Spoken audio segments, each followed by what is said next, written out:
Listen up, Chicago fans. While everyone was out there celebrating that epic win over Cincinnati, something else was brewing behind the scenes that nobody is talking about. We've got a rookie tight end who just blew the roof off, a wide receiver getting chased down by an NFL legend begging to train him, and a defensive injury that could flip this whole season on its head.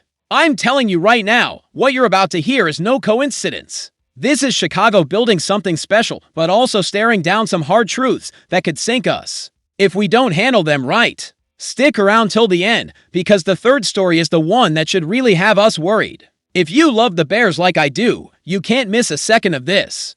The 10th pick in the 2025 draft finally showed why Ryan Poles picked him over Tyler Warren. Colston Loveland just had the game of his life against Cincinnati. And I gotta ask, are you still doubting that pick? Let's rewind to April, when Poles called Colston Loveland's name at number 10. Chi-Town lit up with confusion. Social media was on fire, people yelling, why another tight end when we already got Cole Kmet? But that question completely missed Ben Johnson's offensive philosophy. This guy came from Detroit, where Sam Laporta and Brock Wright were on the field together all the time. Johnson needs two elite tight ends out there to run his system. That's Navy and Orange thinking long-term, baby, but here's what really got folks heated. Tyler Warren out of Penn State was considered the top tight end on the board. Dude had 17 catches for 224 yards against USC in one game. 17. How do you ignore that? Warren went for picks later to Indy, and look at his numbers now: 42 catches, 518 yards, 3 touchdowns in just 7 games. He's making a serious case for Offensive Rookie of the Year. Meanwhile, Loveland came into the Cincinnati game with just 17 catches, 234 yards, and 2 touchdowns all season. But I'm telling you, those comparisons are unfair. Warren is the number 1 option in Indy. Loveland's got to fight for targets with Rome Odunze, DJ Moore, Olamide Zacchaeus, Luther Burden III, and Kmet. That's apples to oranges, but the narrative was already out there. Fans were grilling Poles hard. Then came week 8. Cole Kmet, who's been an absolute warrior for this team since 2020, was ruled out with a concussion. Tough break for him, but a golden opportunity for Loveland. And who were we playing? The worst defense in the entire NFL, the Cincinnati Bengals, ranked 32nd in total defense. If there was ever a time to go off, this was it. 6 catches, 118 yards, 2 touchdowns. But it wasn't just the numbers, it was how he got them. That second touchdown? A 58-yard catch with under a minute left on the clock. This kid bounced off the tacklers, then outran the entire Cincinnati secondary to seal a 47-42 win. That moment might have defined his career. Ben Johnson said after the game, he's exactly who we thought we were getting when we drafted him. And guess what happened next? Loveland won NFC Offensive Player of the Week. He's the second Bear to win that award this season, after Caleb Williams in Week 3 against Dallas. That's real growth on offense compared to past years. Kmet's been rock solid, but Loveland's size and talent give him a sky-high ceiling. Games like this are why he went 10th overall. Those 47 points, most Chicago's scored since 2018. Think about that. Since the 12-4 season with Trubisky. If Chicago keeps using him in a bigger role even when Kmet's back, this offense has no ceiling. I'm telling you, when you've got the tight ends who can dominate like that, you become unstoppable. Look what Detroit did with Laporta and Wright. Now picture that in Navy and Orange. But here's the truth nobody wants to admit. The defense was flat out disappointing. Giving up 42 points is unacceptable no matter how many you score. Chicago ranks 2nd in the NFL in explosive offensive plays, but dead last in explosive plays allowed on defense. Read that again. 1st on offense, last on defense. That doesn't win championships. I believe once we finally put together a solid game on both sides of the ball, this team becomes scary. We've got a strong record in one of the toughest divisions in the league, and using Loveland, who clearly just broke out, is a big part of building offensive consistency. But can you trust this defense when it counts? I'm asking you, how many more games are we gonna win 47-42? Because I'm telling you, that's not sustainable. An NFL legend just made a public request that's got the whole league buzzing. Ochocinco Johnson wants to work with Rome Odunze this offseason, and I gotta ask, can this young receiver handle the pressure that comes with that kind of spotlight? After our 47-45 win over Cincinnati, Johnson, 6-time Pro Bowler and 2-time All-Pro, went straight to X and posted, I need to work with Rome Odunze this offseason. The young man is gonna be special. I just need 3 weeks. 3 weeks. Johnson, who dominated for years in Cincy with elite route running and flair, has been mentoring young receivers lately. But making a public ask like that shows how highly he rates the kid from Chicago. Here's the context that makes this even more interesting. Rome Odunze just dealt with a tricky situation involving his dad on social media. After putting up 0 catches against Cincinnati, a Bears fan tweeted, "Can the Bears trade Rome Odunze to a team that'll actually throw to him?" Rome's dad, James Odunze, quoted that tweet with a pushpin emoji, basically saying, "I agree. Now I asked you, how do you handle that as a 22-year-old pro?" Rome handled it with insane maturity. He told reporters, "I don't make a big deal out of it. Obviously, he has his opinions and I have mine. He feels the need to express those things on social media. That's his prerogative. But he speaks for himself. I speak for myself." That composure, along with flashes of brilliance on the field, is why vets like Johnson see so much potential in this young receiver. And here's what people don't get: Rome actually leads the team in targets. Read that again.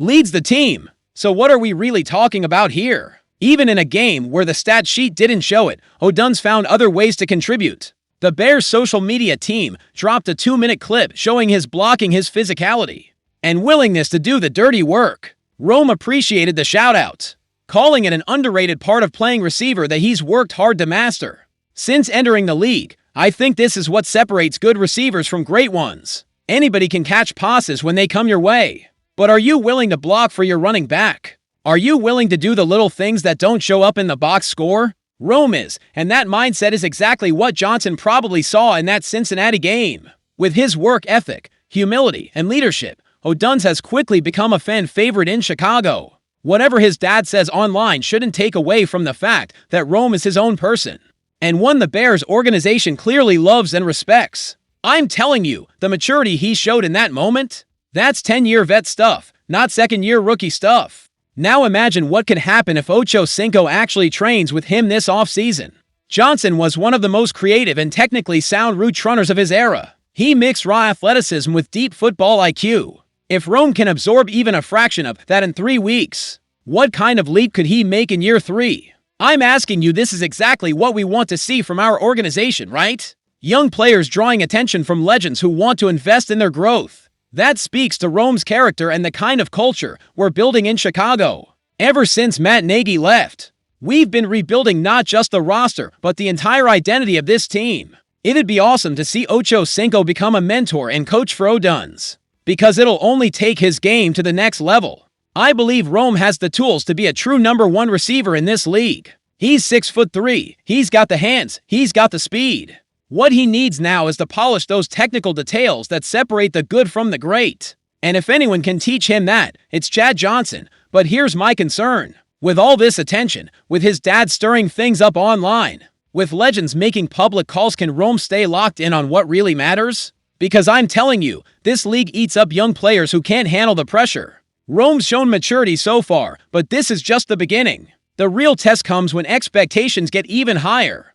Even higher. Now we get to the story that should really have every Bears fan on edge. TJ Edwards just had surgery on a broken hand, and while he's not going to IR, this injury exposes a much bigger issue with our defense. Ben Johnson announced this week that Edwards had surgery and is out for Sunday's game against the Giants. The good news: he's not being placed on injured reserve, which would mean missing at least 4 games. Chicago's hopeful he'll be back sooner, playing with the club cast when he returns.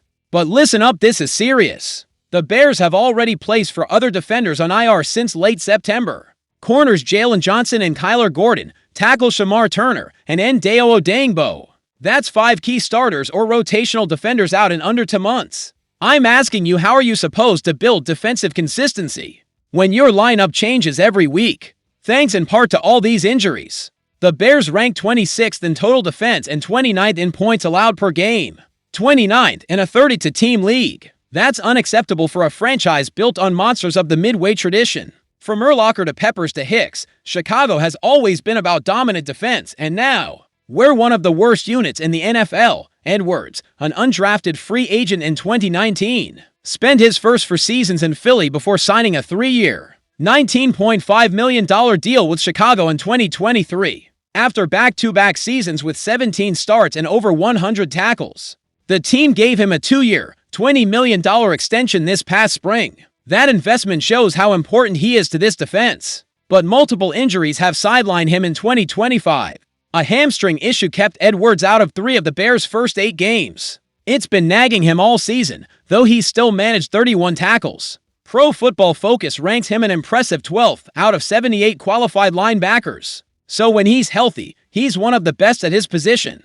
But what good is that if he can't stay on the field? With Edwards out for Week 10, Noah Sewell will step in next to Tremaine Edmunds as the Bears' main linebacker duo. Sewell, now in his 3rd year, has made the first 5 starts of his career this season. He's racked up 39 tackles. But PFF hasn't been impressed, ranking him 58th at the position. Rookie 4th-rounder Ruben Hippolyte, a healthy scratch-in for games this year, is next up on the depth chart. He's played just 18 defensive snaps total. I'm telling you, that's a massive drop-off in talent from Edwards to Sewell to Hippolyte. And here's the brutal truth: we can't win big games with this kind of linebacker depth. Tremaine Edmunds is solid, but he needs help. Sewell, ranked 58th, isn't cutting it. Hippolyte with 18 snaps all year? Definitely not cutting it. Let me ask you, remember when Chicago was known for having the deepest, most physical defense in the NFL? When teams feared coming into Soldier Field because they knew they'd get hit for straight quarters. Those days feel like a lifetime ago. And I believe until we fix this depth issue, we're gonna keep struggling. Here's what really worries me. We gave up 42 points to Cincinnati, 42, to a team that's been struggling offensively most of the season. We ranked dead last in the league in explosive plays allowed. That means teams are hitting big plays on us more than any other defense in the NFL. How do you win in the playoffs like that? I'm asking how. Look at the Packers. They've got defensive depth. Look at the Lions' defensive depth. Even the Vikings, who thought they could win with just defense, have invested heavily in defense. And here we are, hoping injured players get healthy while leaning on rookies and backups to keep games close. Johnson said they're hoping the unit, especially the secondary, gets healthy soon. But I'm telling you, hoping isn't a strategy. Not in the NFL, not when every game matters. Not when you're in the NFC North going up against Detroit, Green Bay, and Minnesota. Those teams aren't hoping. They're executing. Edwards will play with that club cast when he returns, which will limit his ability to tackle and cover effectively. So even when he's back, he won't be 100%. And in the meantime, we're counting on Sewell and maybe Hippolyte to hold down opposing offenses. That's a recipe for disaster. Here's the hard truth. It doesn't matter how many points Caleb Williams scores. It doesn't matter how many explosive plays Loveland makes. It doesn't matter how much Rome Odunze improves. If we can't stop anybody on defense, we're not going anywhere. And with Edwards out, Johnson out, Gordon out, Turner out, Odangbo out, we're dangerously thin. I'm asking, can Ryan Poles make a move before the trade deadline to bring in defensive help?